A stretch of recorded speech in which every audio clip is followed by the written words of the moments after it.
sector is one important sector in the economy, and some of those people who patronize health know that some people are more important in providing health care, and this set of people are the nurses. Women and the Society is one of those nurses who give health care to a lot of people in the society. She has been doing this for a while now, giving care that we need from within and outside.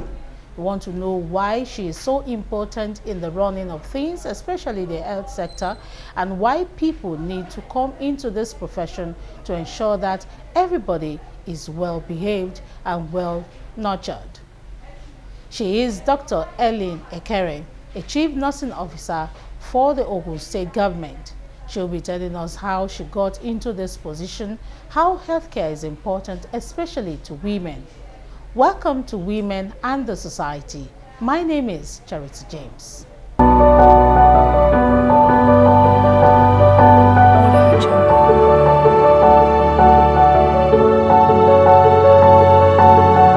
You're welcome to Women and the Society, Dr. Ekere. Thank you so much. By the virtue of being a nurse, a lot of people will say, why putting a doctor in front of the name of a nurse?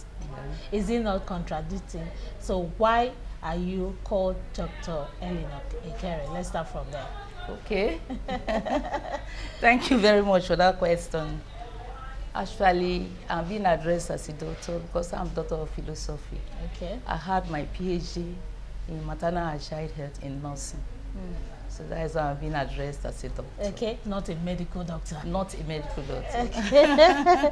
All right, that being said, we want to know who Dr. Helen Ekere is. The program is Women and Society, and we come to women who we think are making impact in the society, and we want to learn from how they are doing things. So that's why we are here with you. We want to know your growing up years before we know what you want to tell us about healthcare as it affects mothers and children. I'm Dr. Helen Ekere. I'm a Chief Nursing Officer working in the State Hospital Ijaye, in ONG department, Abeokuta. When I was growing up as a child, I remember then, when we were in the primary school, when they would be asking us, what will you become in the future? Then I was so small, but I just fell in love. I'm somebody that loves caring for people.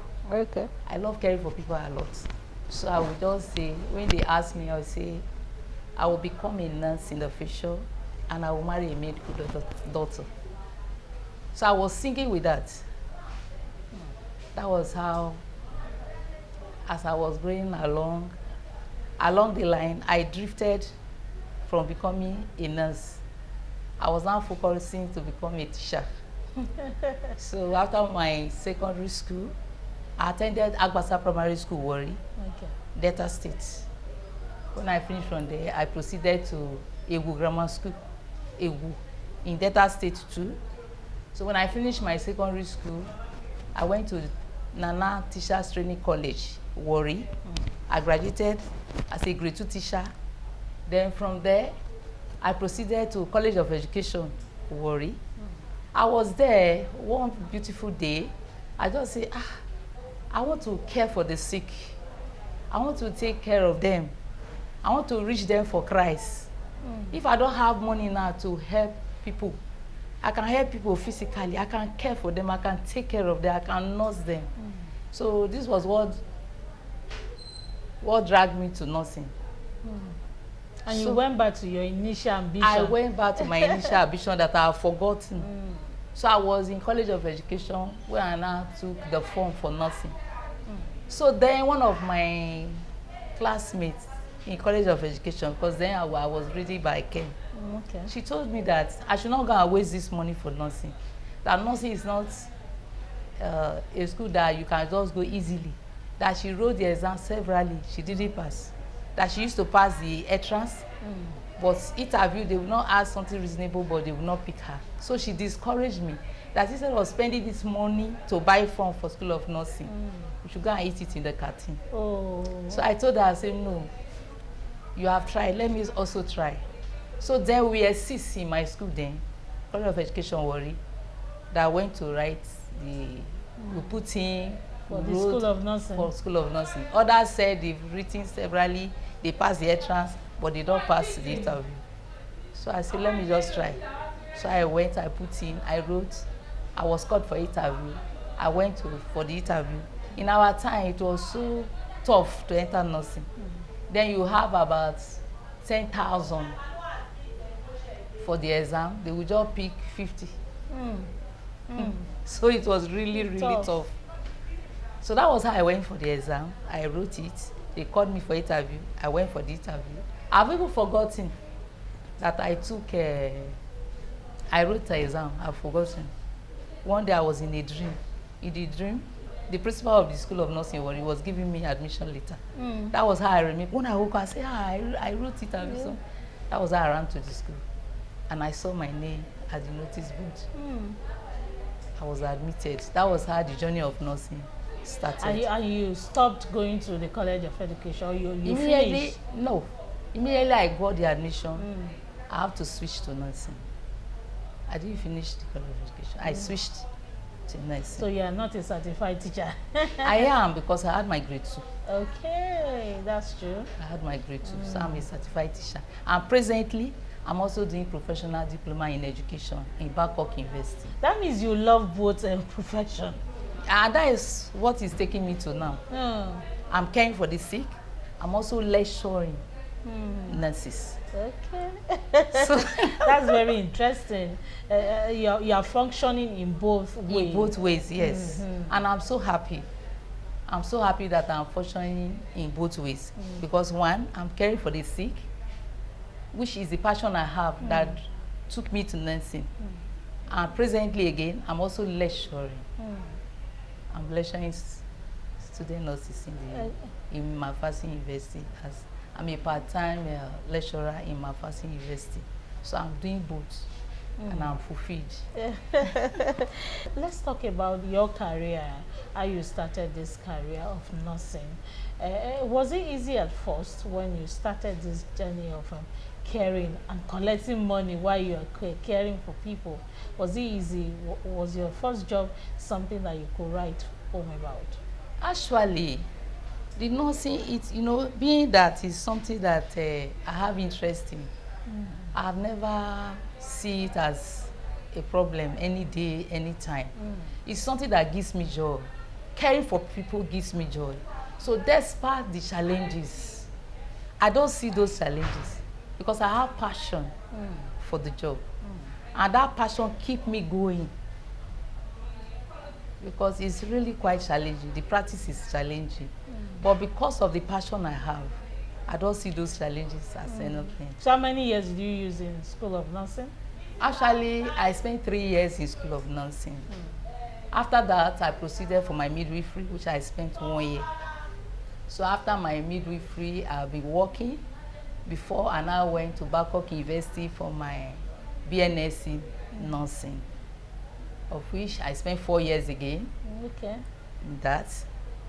So after that, I went for my master's, and I spent another 2 good years in my master's. After my master's, and I went for my PhD, and I spent 3 years to qualify. As What was pushing you to gain more knowledge? A lot of people will just stop at the midwifery certificate, and they function well too. But you pushed further, and you're called a doctor of philosophy in nursing. What was the motivation for you to move forward? Yes, actually, what gave me that drive is because, as a professional, there are new trends every time. I want to be acquainted with new trends because every day with researches, new things come up. And I felt that furthering my education will give me the opportunity to know those new trends so that I can as well pass it to my junior colleagues in the practice. So that was actually what was pushing me to go, because I have a dream of reaching the peak of my profession. And which is?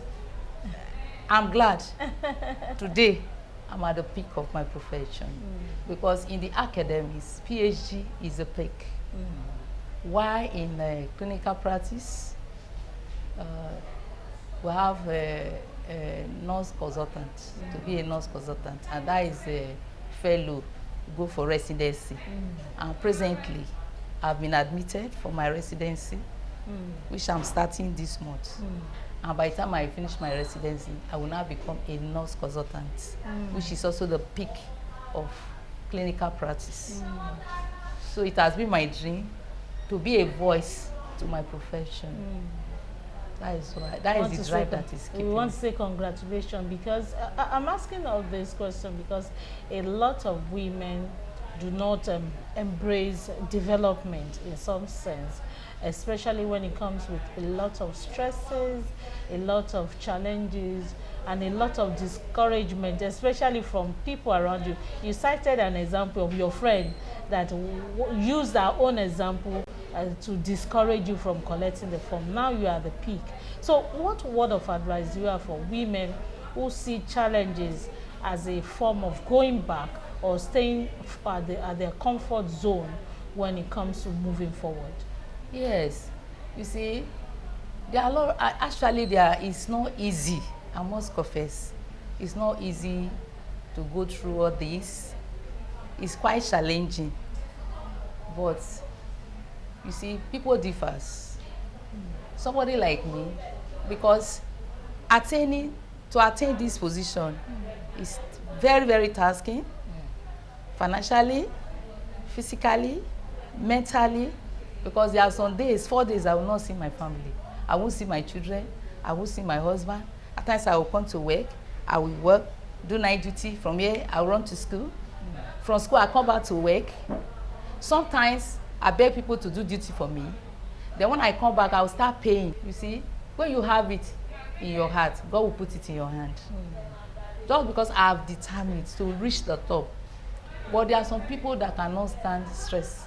There are some people that cannot sacrifice. Like me, my husband, my children will be sacrificing a lot. Our focus in our home is just food and education. Every other thing we sacrifice them. People will make up clothes, going to parties, doing this, we sacrifice them. I always tell my children there is time that we enjoy those things. But let's face the foundation now that will put us up there. Because the up is free. There's competition down. So when you think about the benefits being up, you don't mind the sacrifice. But some people, they are not like that. That is why I told you it's individual differences, that you cannot eat your cake and have it. So if you want to be up there are some things you must deny yourself. You must make sacrifice. It's not every time you enjoy what you are enjoying, your children, your husband. It's not every time. There must be sacrifice. It is when you make a sacrifice that you can actually forge ahead. So let's learn to be sacrificing some of our pleasures to attain what we want. Okay, thank you for that advice. Sacrifices give room for a lot of development. Yes. Now let's talk about your career. Your focus or your expertise is on maternal and child health. What mistakes have you seen in your years of practice that mothers do, especially when they are pregnant? Thank you very much. Just as you said, that the care starts when the baby is in the womb. The care even starts before the baby comes to the womb. That is the ideal situation.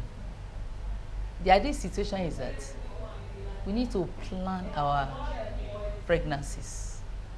The ideal thing is that when you want to get pregnant, you should see your doctor and prepare for it before even you take in. That is when the planning starts. That is why you see like young ladies of the childbearing age. They are supposed to be on things like folic acid, because that will prevent some congenital abnormalities. So they're supposed to see your doctor, plan your pregnancy before even taking in.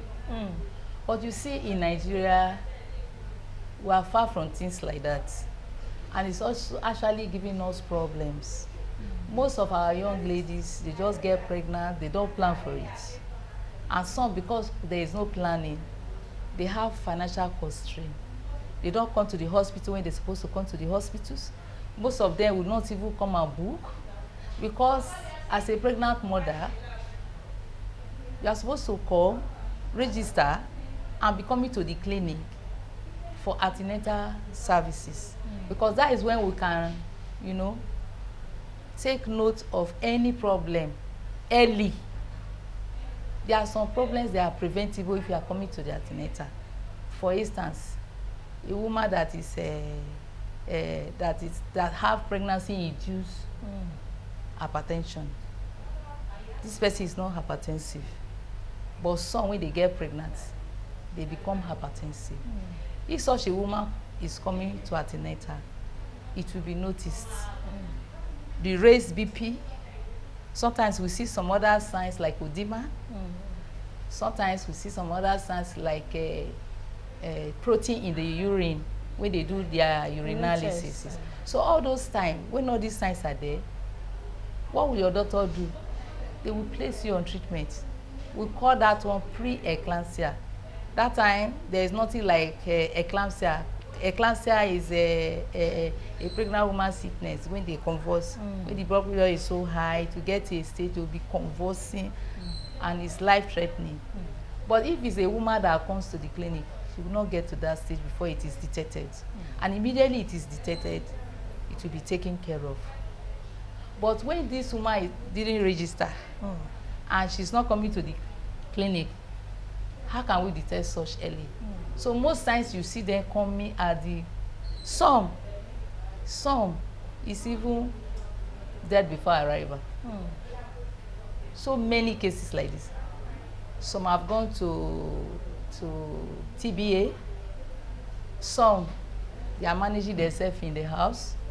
Some, they will go to the chemist to buy drugs. And you know, even people, my advice is that young ladies under childbearing age should plan their pregnancies.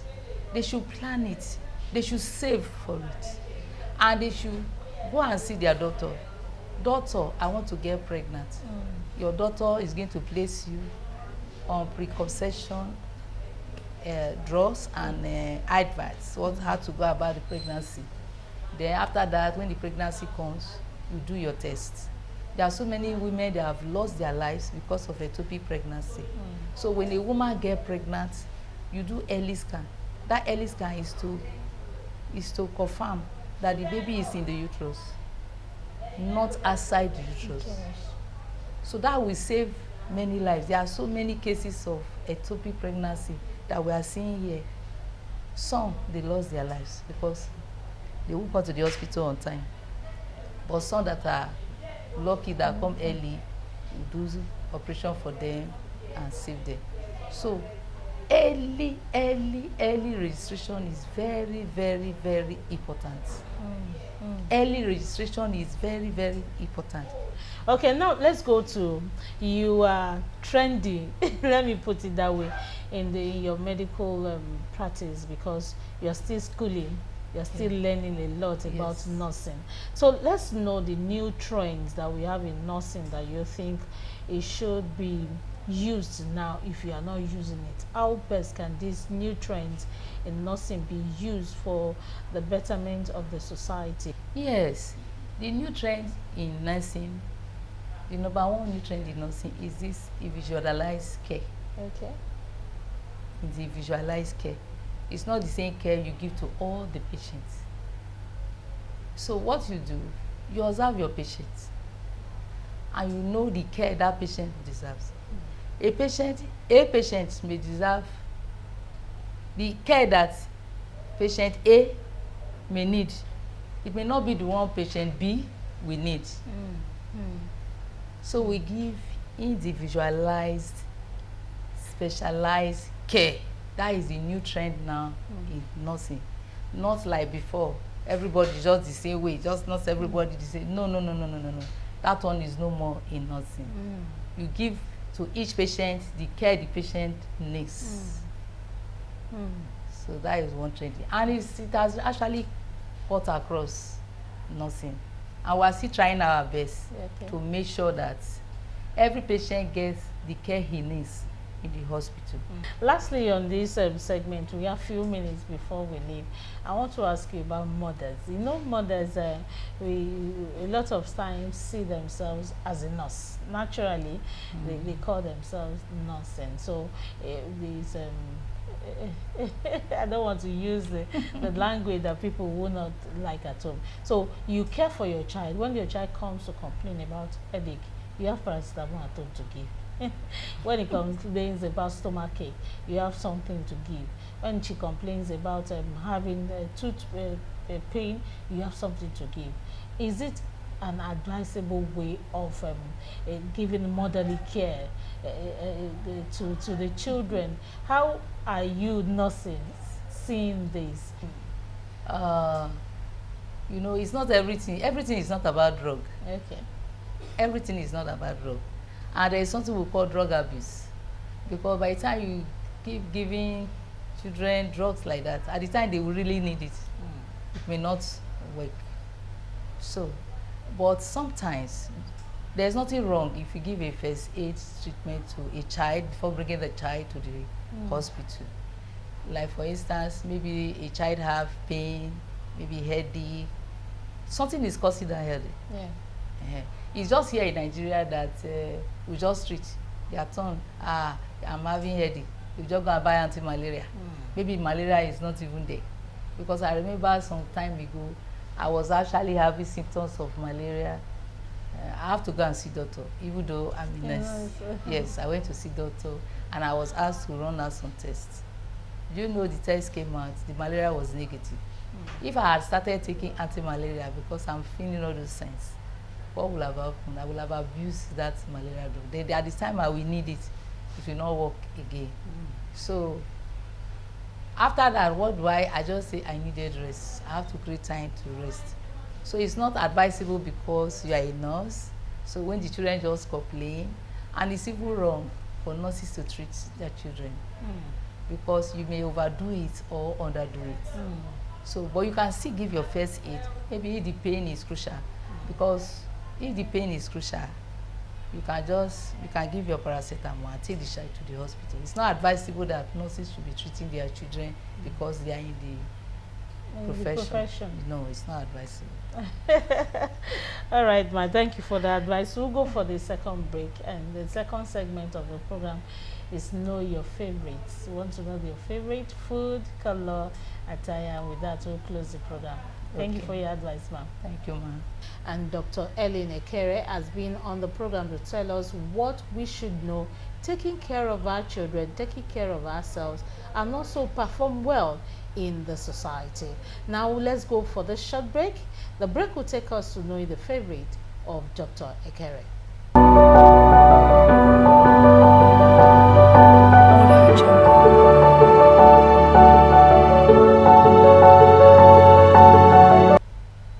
You're welcome back. We still have Dr. Ekere in the building, and now we want to know our favorite.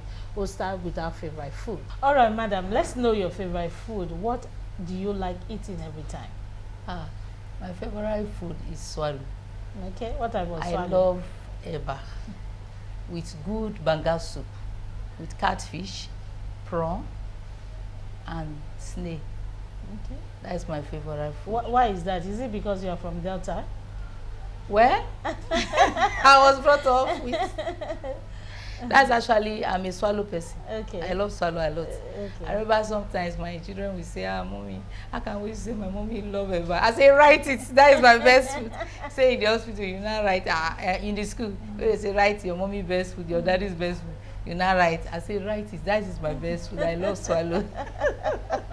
All right, but do you have any color in mind that you love? I love gold, pink color. I love gold. I thought you would say white because white is synonymous with nursing. Well, yes, for nursing, but me, my best color is gold. Okay. Yes, I like being golden. Okay. So tell us the kind of attire you love wearing. Is it English or native? In fact, I wear English attire because native is kind of making you slows your activities down. So because of that, I hardly wear natives, except If it is something that maybe I should be, maybe we're going to somewhere end of year party. But after that, I wear English. English. Yes, because it make me free. Okay. Now let's know what your hobby is. In your spare time, what do you do? Hey, my God. Do you have spare time at all? In fact, I don't have spare time, but I create spare time during my working time. Okay. I create spare time. I love dancing a lot. Okay. I love Christian music. I dance a lot. I love dancing. Okay. And so do you love in dancing? Does it take you to parties? You like going to parties? The truth is I don't even have time for parties. But I'm a choir member in my church. So I don't miss that. If I'm not on duty, I go to church. So during the time of praises, I dance a lot. Even at home, I dance. Every moment of my days, I dance. Even when I'm taking delivery in the hospital, I tell my patient when they are in labor, I will say, sing praises to the Lord and dance. Before you know it, baby will come out. And that has really helped me. I'm a happy person. I don't have dull moments. I'm always happy. There is nothing you do to me that will put me down or that will bring me down. I'm a happy person. I'm always happy. I always sing praises to my God. And when I sing those praises, in fact, it takes me high. To another realm. To another realm. All right, thank you so much, Dr. Ekere. That will be a safe place for us to close the program. It has been a very educative one on the program. Thank you for teaching mothers and children how to handle their children and handle themselves. Thank you for your time, ma'am. Thank you, ma'am. Thank you so much. You are welcome, ma'am. Thank you. On that note, we draw the curtain of women and the society. For this week, our guest has been Dr. Helen Ekere, a chief nursing officer of Ogun State government. She has been on this field for so many years, and she taught women how to handle their newborns and how to handle pregnancies, because that is their area of specialty. Thank you for joining us on today's episode. Next week promises to be another interesting one, as we'll be bringing women of impact along your way, and you learn lessons from what they will be teaching us. Thank you. See you again next week. My name remains Charity James.